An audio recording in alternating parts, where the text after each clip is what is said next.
नमस्कार बंधुरा शर्मिला सबिते आपनादेर सकलके स्वागत। आज आमी आपनादेर साथे शेयर करब एकटी पुरानो दिनेर रेसिपिटा आमी आपनादेर सामने इउनिक भावे प्रेजेंट करब। ताई आपनादेर काछे आजकेर एई रेसिपिटा निये आसा चिंगड़ी माछेर खोसा बाटा बा चिंगड़ी माछेर माथा बाटा। चलुन भिडियोटी शुरू करा जाक।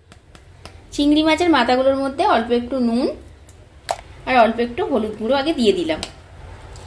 हाथ दिए एगुलोके एकटु भालो करे आगे आमी मिक्स करे निচ্ছি। অনেকেই আছে আমরা যেসব জিনিস খাই না ফেলে দিই, কিন্তু সেই সব জিনিস দিয়েই যে কত সুন্দর রান্না করা যায় আজ আমি সেটাই আপনাদের সাথে শেয়ার করব। তার মধ্যে সেই রকমই চিংড়ি মাছের মাথা আমরা অনেকেই ফেলে দিই। সেই চিংড়ি মাছের ফেলা মাথা দিয়ে আজ আমি আপনাদের একটা সুন্দর রেসিপি করে দেখাবো। দেখুন খুব ভালো করে মাখিয়ে নিয়েছি। এবার একটা মিক্সার জার নিয়ে নিয়েছি। এবার একটা মিক্সার জারের মধ্যে আমি এগুলো দিয়ে দিলাম। আপনাদের কাছে অনুরোধ রইল ভিডিওটা স্কিপ না করে प्रथम থেকে দেখুন, তাহলে কিন্তু স্টেপ বাই স্টেপ বুঝতে পারবেন রেসিপিটা কিভাবে আমি বানাচ্ছি। এর সাথে আমি দিয়ে দেব 2 কোয়া রসুন আর দিয়ে দেব 2টো কাঁচা লঙ্কা। অল্প একটু জল দিয়ে দিলাম। এবার এটাকে একটা পেস্ট বানিয়ে নেব। কড়াই দিয়ে দেব পরিমাণ মতো সরষের তেল। এখানে একটু বেশি তেলই ব্যবহার করতে হবে। তেল গরম হয়ে গেছে, সামান্য একটু কালো জিরে দিলাম আর দিয়ে দিলাম একটা মিডিয়াম সাইজের পেঁয়াজ কুচি। পেঁয়াজটা আমি একদম মিহি করে কুচিয়েছি। পেঁয়াজ কুচিটা দিয়ে দেওয়ার পরে পেঁয়াজ কুচিটাকে আমি একটু হালকা লাল করে ভেজে নেব। দেখুন পেঁয়াজটা একটু লাল করে ভাজা হয়ে গেছে। এবার আমি এখানে দিয়ে দেব হাফ চামচ রসুন বাটা আর হাফ চামচের একটু কম দিলাম আদা বাটা।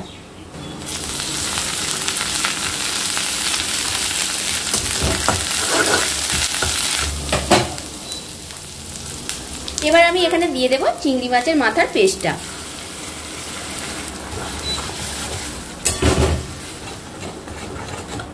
সবকিছুকে খুব ভালো করে মিশিয়ে নিয়েছি। সামান্য পরিমাণে একটু হলুদ গুঁড়ো দিলাম, পরিমাণ মতো দিলাম লাল লঙ্কার গুঁড়ো। যেহেতু 2টো কাঁচা লঙ্কা বেটে দিয়েছি তাই ঝালটা বুঝে ব্যবহার করবেন। আর সামান্য একটু দিলাম কাশ্মীরি লঙ্কা গুঁড়ো। এবার এটাকে খুব ভালো করে মিশিয়ে নিয়ে পুরো জলটাকে আমি শুকনো করে নেব। খুব ভালো করে এটাকে মিশিয়ে নিয়েছি। এবার দিয়ে দেব পরিমাণ মতো নুন। এইভাবে নাড়াচাড়া করতে করতে জলটাকে আমি শুকনো করে নেব।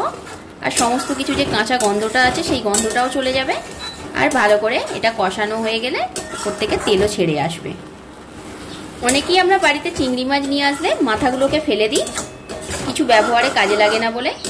তাই আপনাদের রিকোয়েস্ট করছি চিংড়ি মাছের মাথাগুলোকে ফেলে না দিয়ে একবার এই রেসিপিটা বানিয়ে দেখুন, তাহলে আপনারা বুঝতে পারবেন যে ফেলে দেওয়া জিনিস দিয়েও কত সুন্দরভাবে একটি রেসিপি বানানো যায়। দেখুন নাড়াচাড়া করতে করতে জলটা পুরো শুকনো হয়ে গেছে আর ওপর থেকে তেলটাও খুব সুন্দরভাবে ছেড়ে দিয়েছে। তখন কিন্তু আপনাদের বুঝে নিতে হবে যে এই ভর্তাটা পুরোপুরি একদম রেডি হয়ে গেছে। চলুন এটাকে এবার কড়া থেকে নামিয়ে নিই। আর বন্ধুরা আমার আজকের রেসিপি যদি আপনাদের ভালো লেগে থাকে তাহলে কিন্তু অবশ্যই একটা লাইক কমেন্ট এন্ড শেয়ার করবেন।